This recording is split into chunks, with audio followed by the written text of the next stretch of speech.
नमस्कार, स्वागत है आप सबका दिन भर की तमाम बड़ी और अहम खबरों के साथ। मैं हूं कवींद्र। शुरुआत हेडलाइन से। संसद में पाकिस्तान पर विदेश मंत्री का बयान, शांति के लिए बातचीत को बताया जरूरी, सुरक्षा और अखंडता पर समझौता नहीं।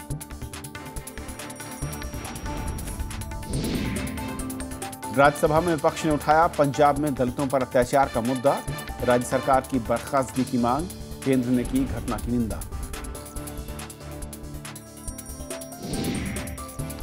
केरल में प्रधानमंत्री के कार्यक्रम में मुख्यमंत्री को नहीं बुलाने पर लोकसभा में गतिरोध, कांग्रेस ने पीएमओ को ठहराया जिम्मेदार, गृहमंत्री का आरोपों से इनकार। दिल्ली के शकूर बस्ती में राहुल गांधी का दौरा, रेल मंत्री ने लोकसभा में दी सफाई, अदालत में भी मांगा जवाब।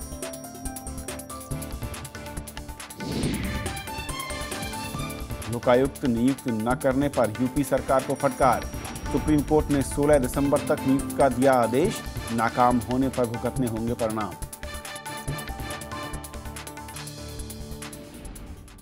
और आइए देखते हैं पहली खबर।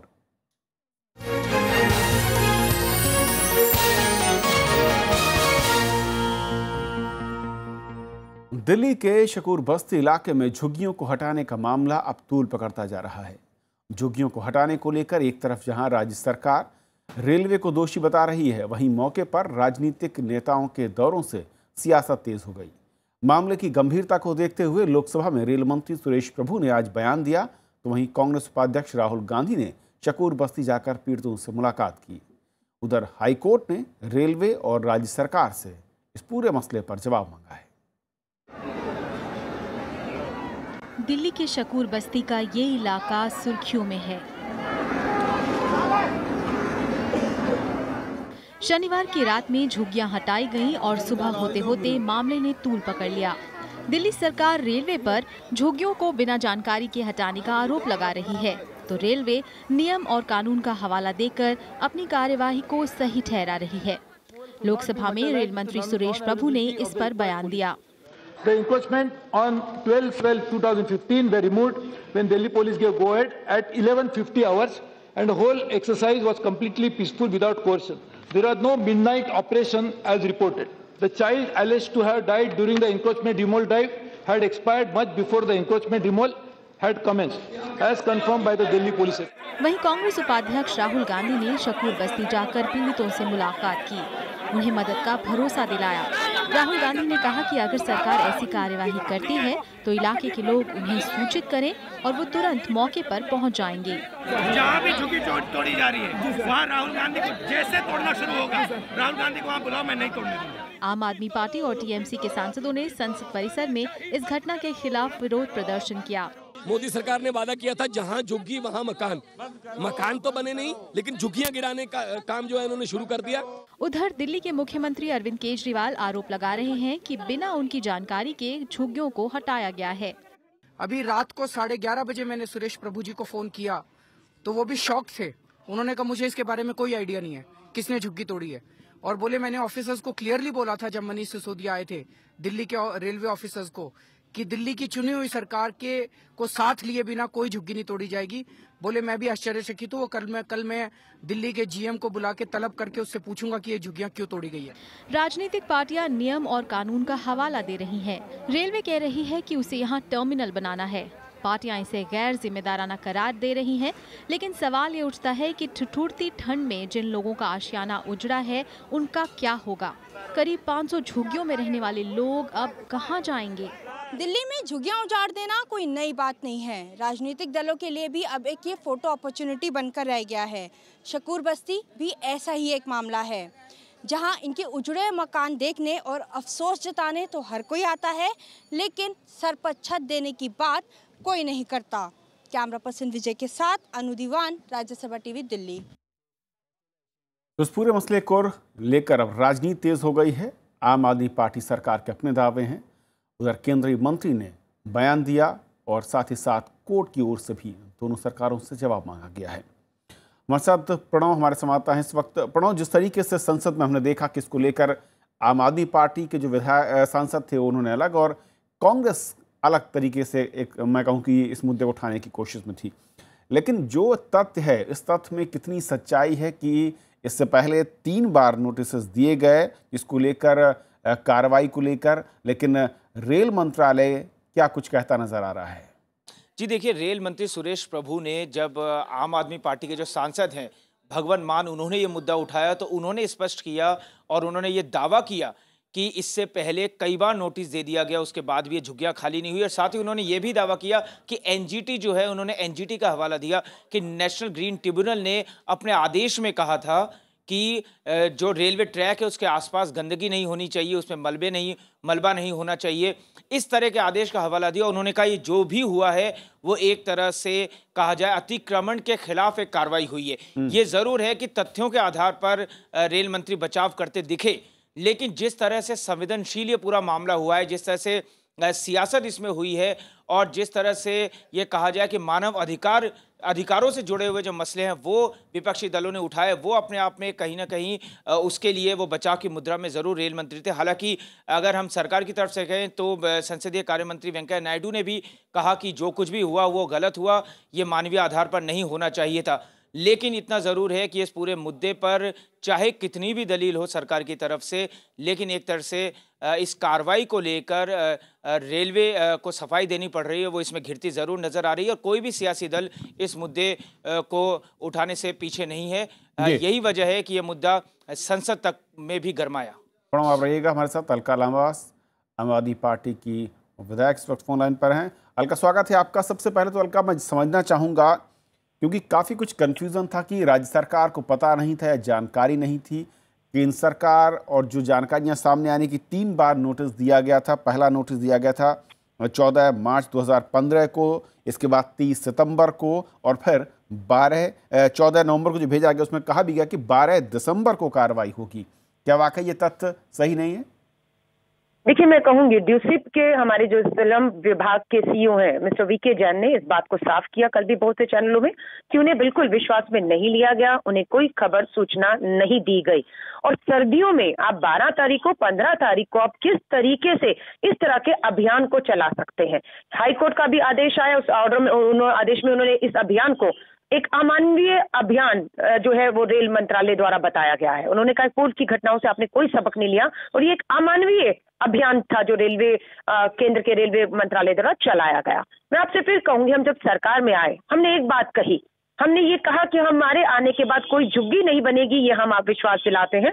लेकिन जो झुग्गियां पुरानी बसी हुई हैं उन्हें जो है वैकल्पिक स्थान पर ले जाने के लिए हमें कुछ समय चाहिए, हमें कृपया समय दीजिए। वो झुग्गियां आज तक अगर डीडीए और रेलवे की जमीनों पर बसी रही, जो मेरे पास कागजात है, मैं लाइव होती टीवी पर तो आपको दिखा पाती कि मेरे हाथ में गरीब शर्मा का वोटर आईडी कार्ड है, सरकारी कागजात है जो 84, 96 के इनके जो है वो राशन कार्ड बने हुए हैं। जिन लोगों ने इन्हें राशन कार्ड सरकारी ये चीजें उपलब्ध कराई, आज बात नोटिस की नहीं है, बात छत देने की है। जब सरकारें चुनाव में जाती हैं तब ये नहीं कहती है इतनी ज्यादा राजनीति हो रही है। मैं कुछ बहुत ही कानूनी जो व्यावहारिक पहलू उनको समझना चाह रहा हूँ। आमतौर पर कानून ये कहता है कि जब राज्य सरकार किसी झुग्गी बस्ती को लेकर कोई रिपोर्ट, यानी कि जो केंद्र शासित राज्य हैं उस सेंटर को भेजते हैं, उसके बाद ही उस पर कार्रवाई की बात सेंटर करता है। क्या आपकी सरकार के आने के बाद कोई इस तरह का आप लोगों ने सर्वे या फिर आपसे कोई सहमति का पत्र आपने विभाग को भेजा?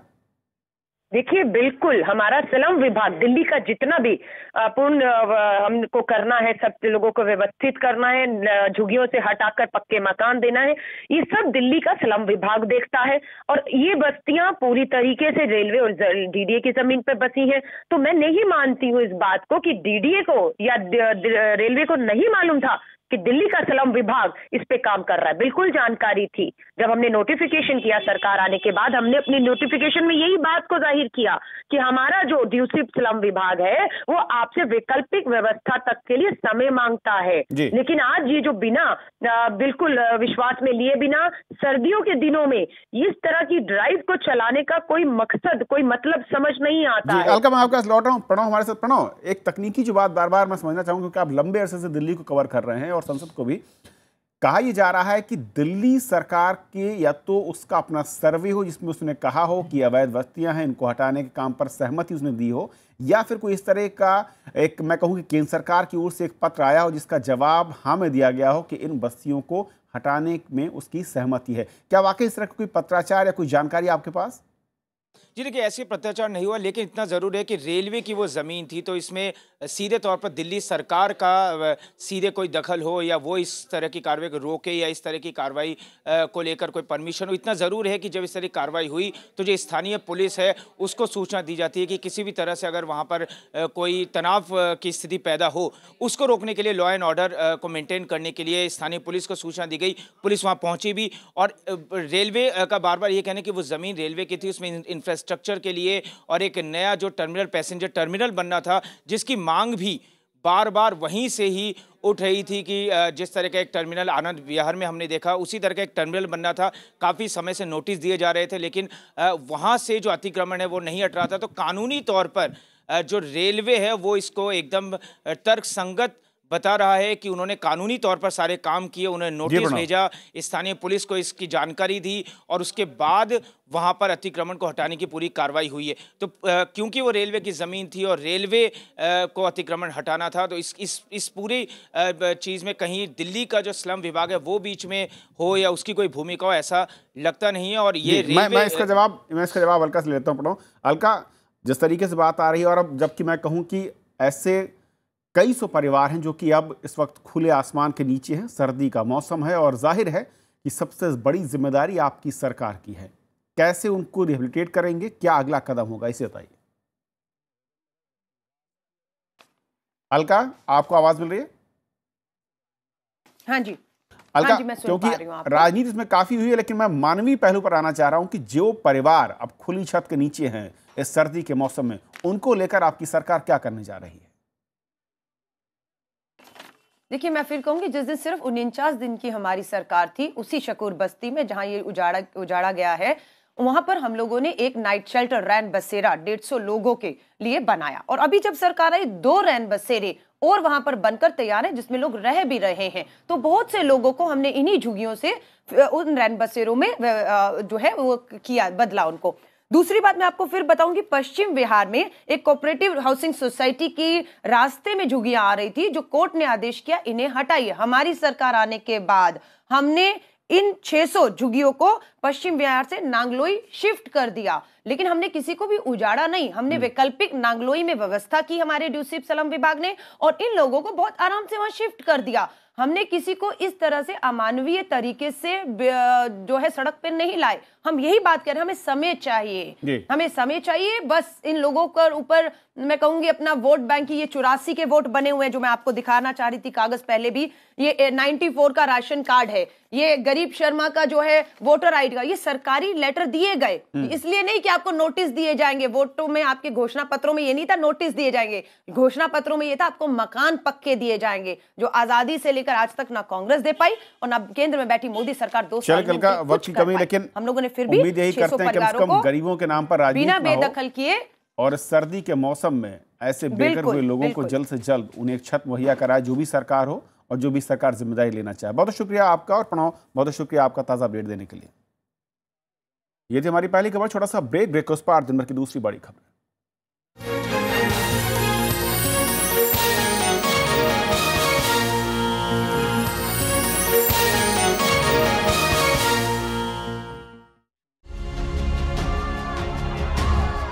बात आम आवाम की, जीवन संग्राम की, दुनिया जहान की, जो करती है आप पर असर। हम बनाते हैं उसको खबर। नमस्कार, राज्यसभा टीवी में आपका स्वागत है। देखिए RSTV विशेष, सिर्फ राज्यसभा टीवी पर।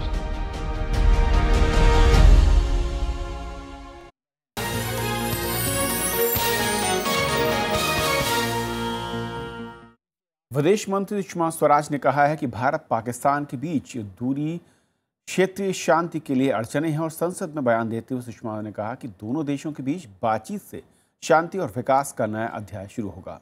उन्होंने सदन को भरोसा दिया कि सरकार देश की सुरक्षा और अखंडता के लिए कूटनीतिक समेत सभी जरूरी कदम उठाएगी। विदेश मंत्री सुषमा स्वराज ने अपनी पाकिस्तान यात्रा और दोनों देशों के रिश्तों से जुड़े हालिया घटनाक्रम पर संसद के दोनों सदनों में बयान दिया। हालांकि राज्यसभा में गतिरोध के बीच सुषमा स्वराज को बयान देना पड़ा। उन्होंने कहा कि समग्र वार्ता शुरू होने से क्षेत्र में शांति और विकास का नया अध्याय शुरू होगा। उन्होंने जानकारी दी कि दोनों देशों के विदेश सचिवों को वार्ता की रूपरेखा तय करने का काम सौंपा गया है कि हम दोनों पड़ोसी देशों के बीच लगातार दूरी हमारे क्षेत्र में शांति स्थापित करने और इसे एक प्रगतिशील क्षेत्र के रूप में विकसित करने के हमारे साझा सपने के मार्ग में एक अड़चन है। साथ ही ये भी बिल्कुल स्पष्ट था कि हमारे बीच संबंधों को विकसित करने के मार्ग में मुख्य बाधाओं, विशेषकर आतंकवाद से प्रत्यक्ष एवं स्पष्ट रूप से निपटने की भी आवश्यकता है। लोकसभा में बयान के बाद इस मसले पर चर्चा भी हुई। टीएमसी सांसद सौगत रॉय ने पाकिस्तान के साथ बातचीत में कश्मीर का मुद्दा शामिल करने पर सवाल उठाए। This has discussed everything, including terrorism, Jammu and Kashmir. What is there to discuss about Jammu and Kashmir? It's an integral part of India. Why are you discussing Jammu and Kashmir again? That has been the position of India all along. विदेश मंत्री ने कहा कि पाकिस्तान के साथ भरोसे के आधार पर बातचीत शुरू करने का फैसला किया गया है। बात एनएसए लेवल की थी। एनएसए लेवल में कभी मैंडेट ये नहीं था कि आप जम्मू कश्मीर के पॉलिटिकल स्टेटस पर बात कर सकते हैं। अगर आप उफा का स्टेटमेंट पढ़ें तो उसमें बहुत साफ है, NSS will talk on all issues related to terrorism. अब चूंकि टेररिज्म से सबसे ज्यादा प्रभावित राज्य जम्मू कश्मीर है, इसलिए जम्मू कश्मीर के आतंकवाद पर भी चर्चा हुई कि पॉलिटिकल स्टेटस पर चर्चा नहीं हुई। इसके अलावा सुषमा स्वराज ने संसद को भरोसा दिया कि केंद्र सरकार देश की सुरक्षा को सर्वोच्च प्राथमिकता देती है। उन्होंने कहा कि इस सिलसिले में किसी भी प्रकार के खतरे से निपटने के लिए सरकार कूटनीतिक समेत सभी जरूरी कदम उठाएगी। 6 दिसंबर को बैंकॉक में दोनों देशों के राष्ट्रीय सुरक्षा सलाहकारों के बीच बातचीत हुई थी। इसके बाद विदेश मंत्री ने पाकिस्तान का दौरा किया था, जिसमें नवाज शरीफ के साथ बातचीत में दोनों देशों के बीच समग्र वार्ता पर सहमति बनी थी। प्रणव गोस्वामी के साथ अखिलेश सुमन, राज्यसभा टीवी। राज्यसभा में आज पंजाब के अबोहर में दलितों पर हुए अत्याचार के मामले को लेकर गतिरोध रहा। कांग्रेस और बहुजन समाज पार्टी ने पंजाब की अकाली बीजेपी सरकार पर तानाशाही का आरोप लगाते हुए इसे तुरंत बर्खास्त करने की मांग की। केंद्र सरकार ने इसे राज्य सरकार का मामला बताते हुए सदन को चलाने की अपील की। गतिरोध के चलते कार्यवाही कल तक के लिए स्थगित करनी पड़ी। राज्यसभा में सोमवार को पंजाब में दलितों पर अत्याचार का मुद्दा छाया रहा। कांग्रेस और बीएसपी ने सदन में इस मुद्दे को उठाते हुए पंजाब की अकाली बीजेपी सरकार को बर्खास्त करने की मांग की कि पंजाब में जो कोलिशन गवर्नमेंट है अकाली दल की और बीजेपी, ये आतंकवाद से भी बदतर है, शराब माफिया की सरकार है। कोई लॉ एंड ऑर्डर पंजाब में नहीं है। मामला अति गंभीर है। इस मामले को सेंट्रल गवर्नमेंट को गंभीरता से लेना चाहिए, वहाँ की सरकार को बर्खास्त करना चाहिए। संसदीय कार्य राज्य मंत्री मुख्तार अब्बास नकवी ने इस घटना की कड़ी निंदा की। इस तरह की दरिंदगी को किसी भी रूप में जस्टिफाई नहीं ठहराया जा सकता। जो भी गुनाहगार है उनके खिलाफ कड़े से कड़ी कार्रवाई होनी चाहिए। ये हम राज्य सरकार से भी अपील करेंगे और कोई भी गुनाहगार इसमें बचना नहीं चाहिए। हालांकि संसदीय कार्य राज्य मंत्री के बयान के बाद भी सदन में गतिरोध जारी रहा। I am requesting the slogan shouting members to go back their seat. Your action is undemocratic. सभापति मोहम्मद हामिद अंसारी ने सदस्यों से प्रश्नकाल चलने देने की अपील की, लेकिन गतिरोध की वजह से प्रश्नकाल भी नहीं चल सका। Go back to your places. You have no locus standing in the well, none whatsoever. Punjab के अबोहर में 2 लोगों के हाथ पांव काट देने की घटना के बाद तनाव का माहौल है। इस मामले में 11 लोगों के खिलाफ एफआईआर दर्ज किया गया है, जिसमें अकाली दल के एक नेता और उसका भतीजा भी शामिल है। कृति मिश्रा, राज्यसभा टीवी। जीएसटी पर कांग्रेस से समर्थन हासिल करने की केंद्र सरकार की कोशिश भी जारी है। इसके तहत आज वित्त मंत्री अरुण जेटली और संसदीय कार्य मंत्री वेंकैया नायडू ने कांग्रेस नेता गुलाम नबी आजाद और आनंद शर्मा के साथ बैठक की। ये बैठक संसद परिसर में वेंकैया नायडू के दफ्तर में हुई। दोनों पक्षों के बीच जीएसटी पर गतिरोध से जुड़े बिंदुओं पर चर्चा हुई। हालांकि बैठक में उस मसले पर कोई नतीजा नहीं निकल सका। इस मसले पर सहमति बनाने के लिए आगे भी बैठक करने पर सहमति बनी है। कांग्रेस संविधान संशोधन विधेयक में जीएसटी दर का उल्लेख चाहती है, जबकि वित्त मंत्री जेटली पहले ही साफ कर चुके हैं कि ऐसा करना मुमकिन नहीं है। And there were informal consultations on issues on which there have been ongoing parleys, and those issues still remain inconclusive and works in progress. We didn't have a structured discussion today. प्रधानमंत्री नरेंद्र मोदी का केरल दौरा विवादों में आ गया है। कांग्रेस ने कार्यक्रम में मुख्यमंत्री ओमान चांडी को न बुलाने को जनता का अपमान बताया है, तो लोकसभा में इस मुद्दे को लेकर कार्रवाई भी बाधित हुई। उधर सरकार ने कांग्रेस के इन तमाम आरोपों को खारिज किया है। लोकसभा की कार्यवाही शुरू होते ही कांग्रेस सांसदों ने केरल के मुख्यमंत्री ओमान चांडी को नजरअंदाज करने का मुद्दा उठाया। विरोध की वजह से सदन की कार्यवाही स्थगित करनी पड़ी। दरअसल 15 दिसंबर को केरल के पूर्व मुख्यमंत्री आर शंकर की प्रतिमा का अनावरण होना है और इस कार्यक्रम में सीएम ओमान चांडी को न्योता नहीं दिया गया है।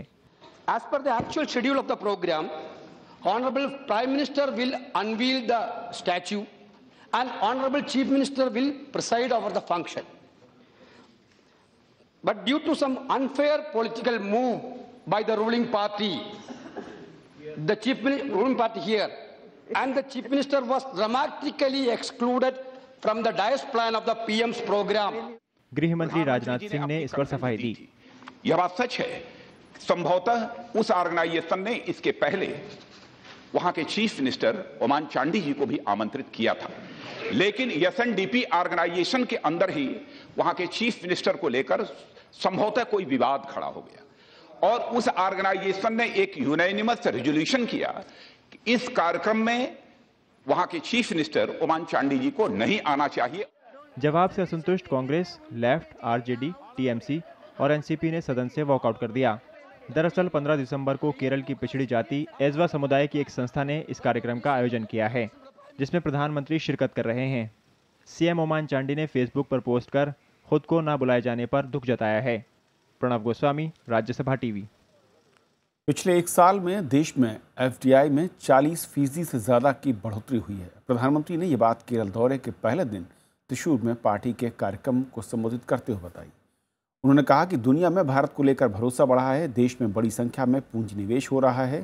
साथ ही जल्द ही सरकार अब मछुआरों को लेकर एक नई नीति का भी ऐलान करने जा रही है। एक साल के भीतर फॉरेन डायरेक्ट इन्वेस्टमेंट में 40% से भी ज्यादा वृद्धि हुई है। 40% से ज्यादा इंक्रीज होना, ये दुनिया का भारत पे भरोसा, भारत की युवा पीढ़ी पर भरोसा, भारत के लोगों के हुनर पर भरोसा, उसका कारण है कि आज दुनिया भारत में पूंजी निवेश के लिए आ रही है। कांग्रेस उपाध्यक्ष राहुल गांधी ने आरएसएस पर आरोप लगाया है। उन्होंने कहा कि असम में बरपेटा के मंदिर में उन्हें जाने से रोका गया। उधर बीजेपी ने राहुल गांधी के आरोपों को खारिज कर दिया है। कांग्रेस सांसद कुमारी शैलजा के बाद अब कांग्रेस उपाध्यक्ष राहुल गांधी ने मंदिर में प्रवेश को लेकर आरोप लगाया है। उन्होंने कहा कि आरएसएस के कार्यकर्ताओं ने असम के बारपेटा के एक मंदिर में प्रवेश के दौरान जानबूझकर परेशान किया। मैं मंदिर के अंदर जाना चाहता था और आरएसएस के लोगों ने मुझे मंदिर के अंदर जाने से रोका। क्या रोका और कहाँ रोका? बारपेटा मंदिर में, बारपेटा 17 में मंदिर में क्या कह के रोका? वहाँ पे महिलाओं को सामने रखा और कहा कि आप अंदर नहीं जा सकते हो। वो कौन होते हैं मुझे मंदिर से रोकने? उधर बीजेपी ने राहुल गांधी के आरोपों को सिरे से खारिज किया है। आरएसएस को क्या संबंध है मंदिर? आरएसएस मंदिर चराते हैं क्या? मंदिर चराना, मस्जिद चराना, नहीं तो गुरुद्वारा चराना, नहीं तो चर्च चराना, वहाँ धार्मिक संस्थाओं का काम होता है। कुछ दिन पहले कांग्रेस सांसद कुमारी शैलजा ने आरोप लगाया था कि उन्हें द्वारका के एक मंदिर में प्रवेश करने से रोक दिया गया था, जिस पर सदन में कई दिनों तक गतिरोध बना रहा। Bureau report, Rajya Sabha TV. Supreme court ने लोकायुक्त की नियुक्ति को लेकर उत्तर प्रदेश सरकार को कड़ी फटकार लगाई है। सुप्रीम कोर्ट ने राज्य सरकार को 16 दिसंबर यानी बुधवार तक लोकायुक्त की नियुक्ति करने के आदेश दिए हैं। हाईकोर्ट ने कहा है कि ऐसा न करने पर राज्य सरकार परिणाम भुगतने को तैयार है। शीर्ष अदालत ने कहा कि लोकायुक्त की नियुक्ति न करने पर राज्य के मुख्य सचिव आलोक रंजन को कोर्ट में पेश होना होगा। कोर्ट ने 24 अप्रैल 2014 को ही 6 महीने के भीतर लोकायुक्त नियुक्त करने का आदेश दिया था। सुप्रीम कोर्ट ने इसी महीने राज्य सरकार को नोटिस जारी कर लोकायुक्त की नियुक्ति न करने को लेकर जवाब मांगा था। महत्वाकांक्षी तापी गैस पाइपलाइन परियोजना की औपचारिक शुरुआत कल तुर्कमेनिस्तान के मरी शहर में हो गई। इस मौके पर उपराष्ट्रपति मोहम्मद हामिद अंसारी ने कहा कि परियोजना से दक्षिण और मध्य एशिया की अर्थव्यवस्था के एकीकरण में खास मदद मिलेगी। छोड़ जाते हैं खास रिपोर्ट के साथ। फिलहाल इस बुलेटिन में भी इतना ही।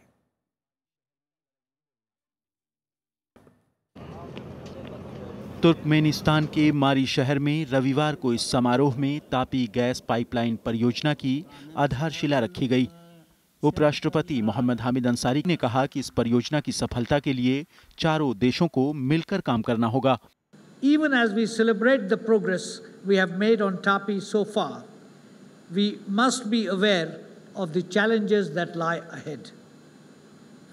We must work together with resolve to ensure that negative forces inimical to the success of the project are addressed in an appropriate manner. Pakistan के प्रधानमंत्री नवाज शरीफ ने भी तापी परियोजना की कामयाबी के लिए अपनी प्रतिबद्धता दोहराई। Presence today at the highest level to inaugurate TAPI is a clear signal of the importance all of us attach to this game-changing project and our commitment to its early completion. Afghanistan के राष्ट्रपति अशरफ गनी ने बताया कि चारों देश gas pipeline के साथ भविष्य में ऑप्टिकल फाइबर केबल के जरिए जुड़ेंगे। इसके अलावा बिजली लाइन भी शुरू करने पर सहमति बनी है। 1815 किलोमीटर लंबी तापी गैस पाइपलाइन की औपचारिक शुरुआत पाइप की वेल्डिंग करके की गई। इसके बाद चारों नेताओं ने पाइपलाइन पर अपने हस्ताक्षर भी किए। यही वो तापी गैस परियोजना की पाइपलाइन जो तुर्कमेनिस्तान के स्मारी शहर से अफगानिस्तान और पाकिस्तान होते हुए भारत में पंजाब के फजीलका शहर तक जानी है। उपराष्ट्रपति मोहम्मद हामिद अंसारी समेत चारों देशों के प्रतिनिधियों ने इस पाइपलाइन को न सिर्फ चारों देशों के करोड़ों लोगों की ज़िंदगी में बदलाव की मुख्य कड़ी बताया है, बल्कि आने वाले समय में इससे ऑप्टिकल फाइबर और बिजली समेत कई और ज़रूरतें भी करोड़ों लोगों की पूरी हो सकेंगी। उपराष्ट्रपति मोहम्मद हामिद अंसारी ने इस परियोजना की औपचारिक शुरुआत के वक्त अपने हस्ताक्षर किए और पूरी उम्मीद जताई कि ये पाइपलाइन करोड़ों लोगों की ज़िंदगी में बड़े बदलाव लाएगी। सरोज कुमार दास के साथ तुर्कमेनिस्तान से संदीप शुक्ला, राज्यसभा टीवी।